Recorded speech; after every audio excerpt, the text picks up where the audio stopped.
Kenapa? Bukankah seharusnya seorang mukmin itu sebagaimana Rasulullah Muhammad sallallahu alaihi wasallam, apa yang menyenangkan bagi beliau di dunia ini?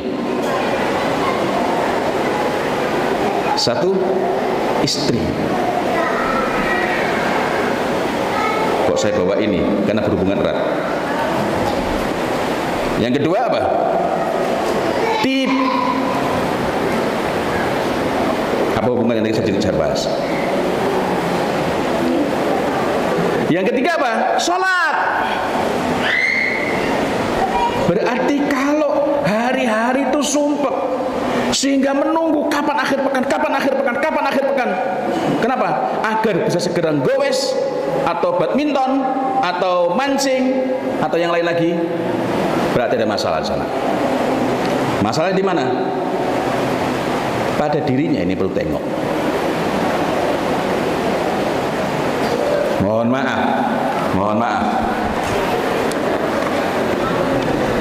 Ada yang saya tanya. Loh, kenapa kok tidak bisa memperoleh kesenangan di rumah? Padahal para jomblo itu menderita batin karena tidak bisa mendapatkan kesenangan yang antum bisa dapatkan kapan saja. Ya kalau orang sudah berumur kan ya sudah menurun, Ustaz. Sudah berumur. Umurnya sudah 65 tahun. Ya belum. Kok pertanyaannya begitu? Rasulullah Muhammad sallallahu alaihi wasallam usia 60 tahun. Lihat Sahih Bukhari. Hadis mulai dari nomor 250-an sampai 270-an itu ya. Ada kalanya Rasulullah Muhammad sallallahu alaihi wasallam menggilir seluruh istrinya, 9. Yang depan mulai. Iya. Menggilir seluruh istrinya. Ada kalanya disebut 9 atau 11, yakni termasuk jariyah. Dalam satu malam. Nah, dalam satu hadis Aisyah radhiallahu anha memakaikan pada Rasulullah Muhammad sallallahu alaihi wasallam wewangian tertentu.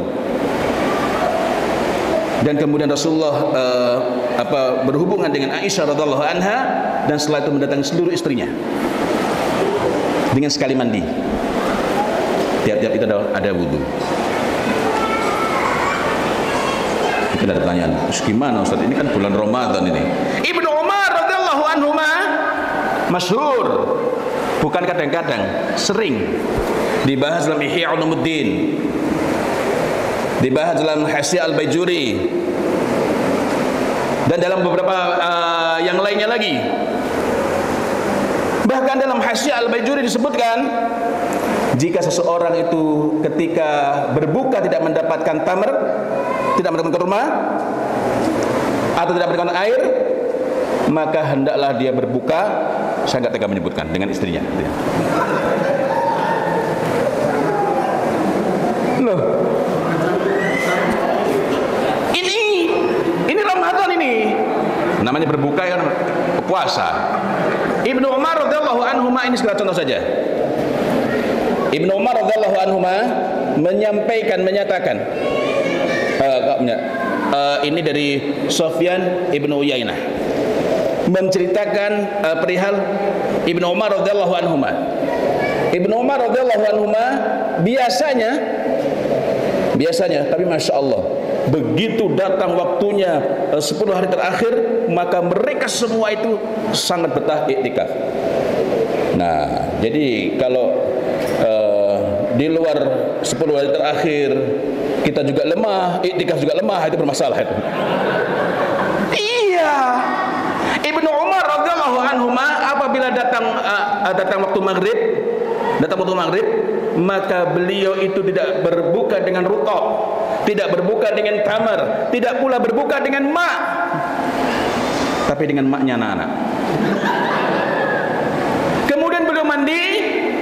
Loh, ini penting karena tidak sedikit ada 2 hal yang biasanya paling menjadi penyebab konflik suami istri itu. Pertama, komunikasi. Nah, Ya kalau yang tadi ini kan perkembangan mutakhirin, yang orang ini lebih mendahulukan hobinya, meskipun mungkin dulu juga ada ya. Nah, artinya kalau ada di antara antum sekalian mulai lebih mendahulukan, padahal sudah digondeli.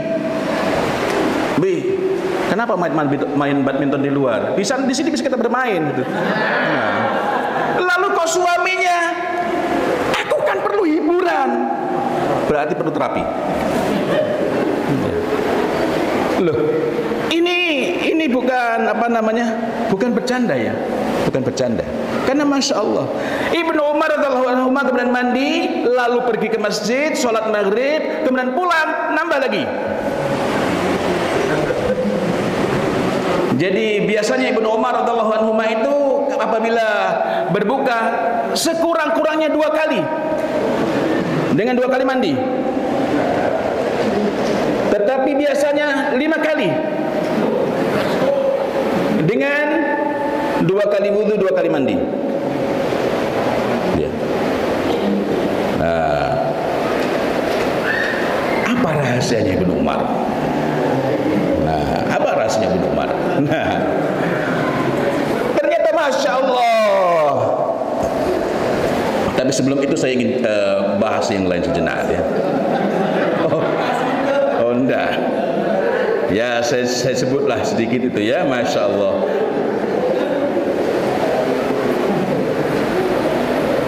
Tadi dalam Sahih Bukhari kita mendapati Aisyah radhiyallahu anha memakaikan parfum pada siapa? Manusia yang paling mulia. Maka jangan mengatakan ini, kok ngomongnya kayak gitu? Ini manusia paling mulia. Dan Ibnu Umar radhiyallahu anhu melakukan ini. Prolognya apa? Beliau adalah orang yang sangat zuhud. Zuhud. Kita ini masih jauh. Sama mancing aja kalah. Sama badminton aja kalah. Sama apa lagi? Gowes itu kalah. Malah pinginnya jor-joran gengsi-gengsian. Istri nggak bisa jadikan jor-joran. Wah, istri saya Ryan nggak bisa. Jadi ini bagian dari kezuhudan, itu mencukupkan nikmat yang di rumah. Nggak perlu Netflix, gitu ya. Nggak perlu Netflix. Gimana? Akses internet nggak stabil, nggak apa-apa, internet nggak stabil. Yang penting itu stabil. Teruskan lagi. Nah, itu Ibnu Umar radhiyallahu anhu memiliki kebiasaan yang beliau mencontoh dari Rasulullah Muhammad sallallahu alaihi wasallam. Apa itu? Mewarnai jenggotnya dengan khuluq. Tahu khuluq? Dalam beberapa terjemahan banyak yang menulis begini: kunyit dicampur dengan parfum. Atau ada yang menerjemahkan sebagai kunyit. Saya bawa khuluq. Ini enggak jualan ya. Bawa khuluq. Tapi saya ingatkan bapak-bapak, kalau ingin mengenali boleh ya. Jangan diusap di sini. Kalau diusap sini, majelis ini akan panjang terasa. Kapan selesainya? Padahal pulang juga nggak bisa. Ini kan masih jam 1.42 ya. Nah, khuluq dicium nggak masalah, karena efeknya itu bukan dari bau, melainkan dari penyerapan zat ke dalam tubuh melalui bagian yang paling sensitif adalah ini. Saya pernah eksperimen, mudah-mudahan Allah Ta'ala ampuni saya sih sudah menceritakan kepada yang bersangkutan. Ada 2 orang ustaz, baik teori sini nggak ngefek, yang ustaz ini saya usapi sininya. Kemudian ustaz yang satu itu dalam satu majelis saya usapi sininya. Nggak lama kemudian astagfirullah, udah gitu diginikan lagi. Pada sini adalah wilayah paling sensitif. Ya, adalah Aisyah radhiyallahu anha melompat. Apabila datang masa gilir beliau dengan Rasulullah Muhammad sallallahu alaihi wasallam, maka beliau segera mengambil al-masbugh. Al-masbugh itu apa? Kalau nggak disebutkan embel-embelnya, misalnya al-masbugh bil wad, maka itu berarti khimar, kerudung yang warnanya diperoleh dari celupan za'faran. Za'faran terbaik ya. sehingga za'faran itu habis mengering di dalam pada khimarnya ini. Ini yang disebut sebagai al-masbul. Apabila datang masa gilirnya dengan Rasulullah Muhammad SAW, contoh, suatu ketika Rasulullah bersama dengan istri-istrinya, ketika itu dalam masa gilirnya Sofia binti Huyai radhiyallahu anha. Sofia binti Huyai. Lalu ada sedikit masalah di situ. Sofia binti Huyai ini cerdas. Maka Sofia binti Huyai ini ingin segera menyelesaikan masalahnya itu dengan menghadiahkan hak gilirnya kepada Aisyah radhiyallahu anha. Maka Aisyah radhiyallahu anha segera mengambil al-masbu', apa tadi itu? Kerudung yang sudah dicelup, jadi bukan kerudung saat itu. Dari kerudung ini kayaknya nggak dicuci kayak gitu ya. Dipakai, memakai al-masbu' dan memercikkan air ke dalamnya, memercikkan air sehingga basahi. Kalau al-masbu' itu dipercikin air basah dan terkena di sini, maka ini memberikan faedah yang sangat besar. Faedahnya apa? Salah satu problem suami istri itu adalah, apalagi kalau istrinya baru saja selesai turun mesin, suaminya udah pusing ini, 7 hari lampu merah terus dia. Bukan karena Ramadan, bukan. Ramadan hanya siang hari, malam hari tafadhol. Ini karena lampu merah. Begitu selesai, ternyata apa kata istrinya? Baru turun mesin bang. Payahlah dia kan. Masya Allah, faedahnya sunnah itu nanti saya terangkan sedikit mengenai misik yang dipakai untuk bersuci.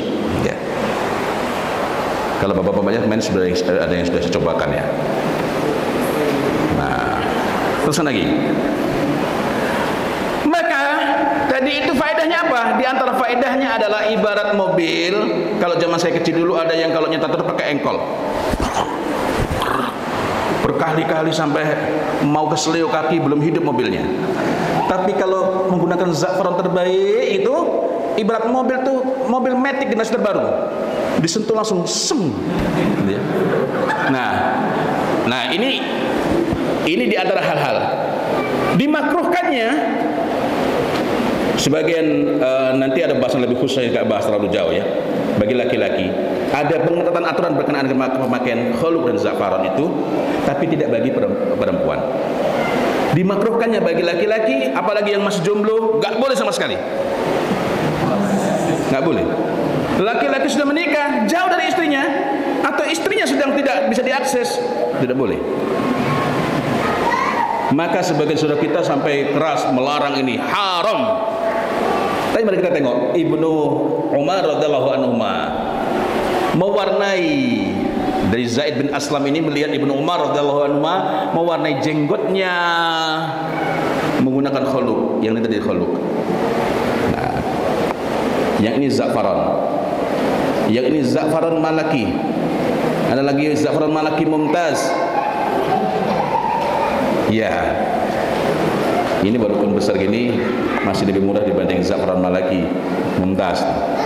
Nah, untuk pengetahuan saja, sekali lagi kalau dioles saya khawatir menderita bukan karena apa-apa, tapi karena maghrib terasa lebih lama. Nah, ini bapak-bapak boleh lihat.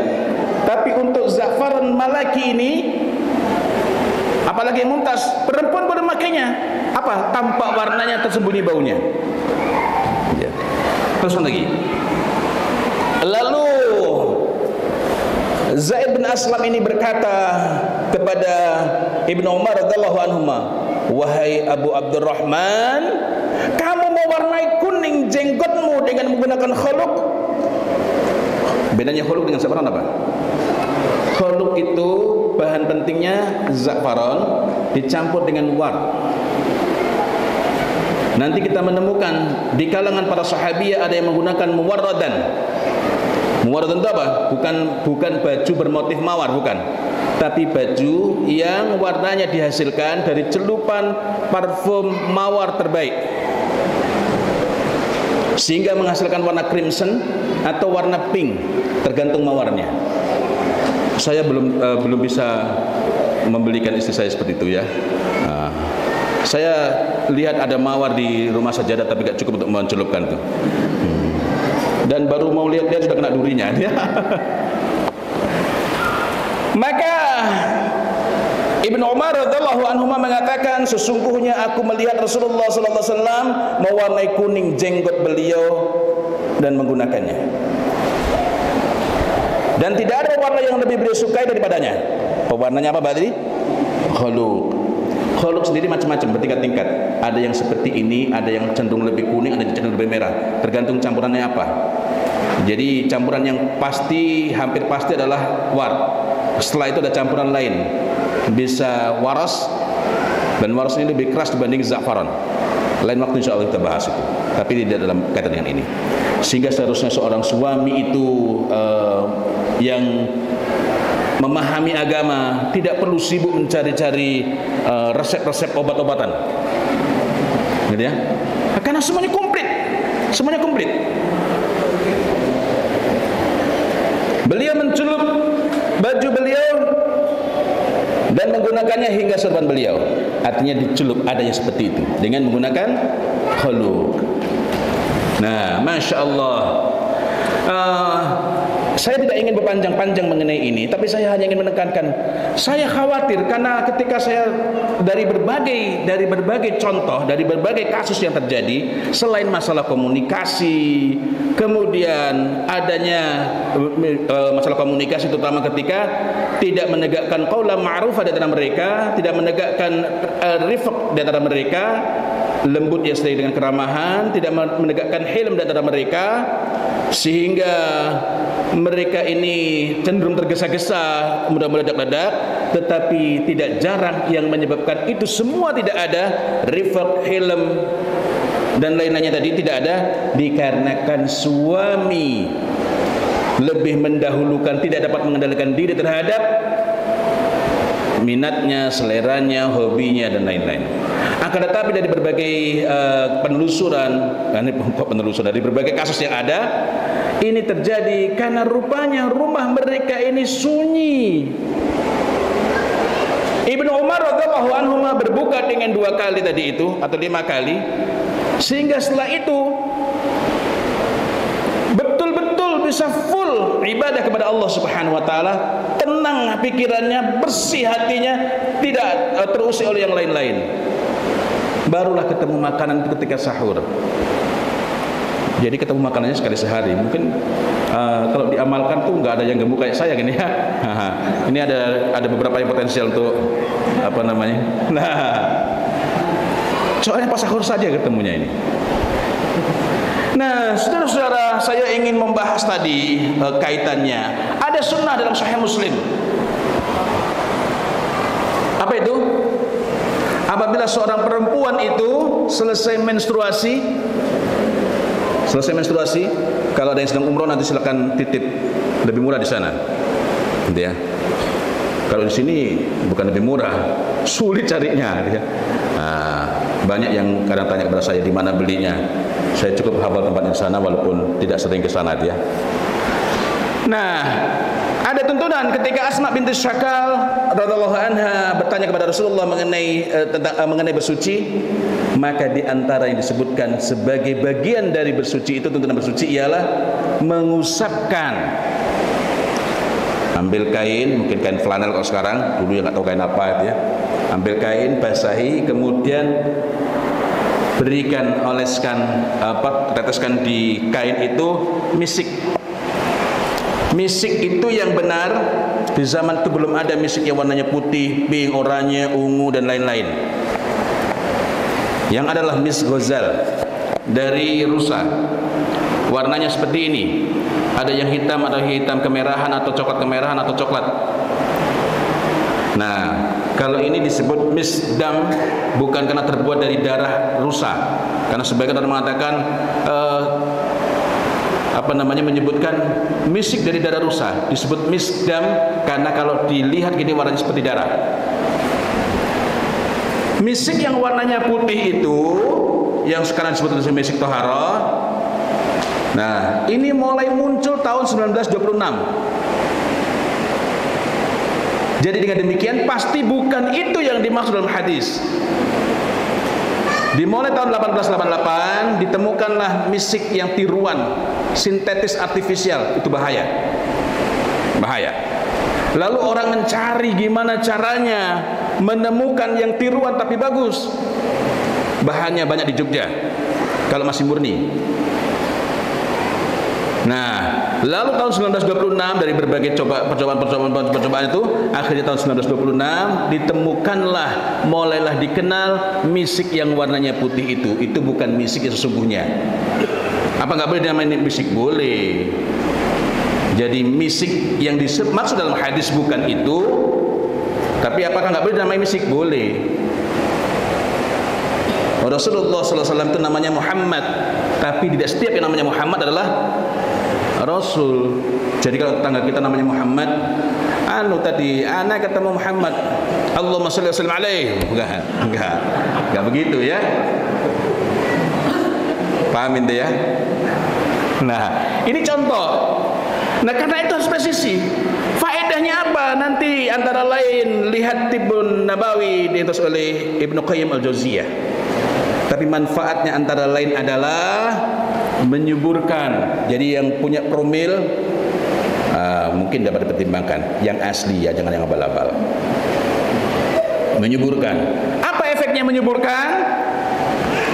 Ibu-ibu pasti hafal. Bedanya masa subur dengan masa masih belum masa subur. Gitu ya. Kemudian yang kedua, tak enak saya sebutkan. Yang jelas setiap tuntunan itu pasti mendatangkan sangat banyak faedah. Setiap tuntunan itu pasti penuh manfaat. Pasti itu. Walaupun kita tidak mencari manfaatnya, pasti ada manfaatnya. Kalau kita melaksanakannya karena semata-mata karena memuliakan sunnah, kita akan memperoleh manfaatnya, memperoleh pahalanya, memperoleh barokahnya. Dengan catatan tidak keliru mengamalkan. Bukan sunnahnya yang salah, keliru. Nah, sekaligus saya ingin sedikit meluruskan, karena banyak dari saudara-saudara kita mengatakan perempuan pakai misik keluar rumah sama seperti pelacur. Mungkin ketemunya misik yang abal-abal. Alhamdulillahirrabbilalamin, saya ketemu misik khusus. Saya cari memang. Ini mohon doanya, mudah-mudahan saya bisa menyelesaikan untuk tahap pertama ini buku khusus tentang misik dan za'faran. Setelah itu saya ingin konsentrasi untuk menulis buku tentang ambar dan waras. Selain yang lain ada idkhir, ada jalil, ada yang lain-lainnya lagi. Masya Allah, sangat banyak, sangat banyak. Dan ini memang perlu melacak betul. Ini didapatkan di mana, ini carinya di mana. Misalnya idkhir itu apa, bahasa Latinnya apa, dari riset yang sifatnya akademik itu, proven itu bagaimana, sehingga akhirnya menemukan idkhir itu adalah Cymbopogon ceunanthus subspesialis Leniger. Sehingga kalau ada yang mengatakan itu alang-alang atau itu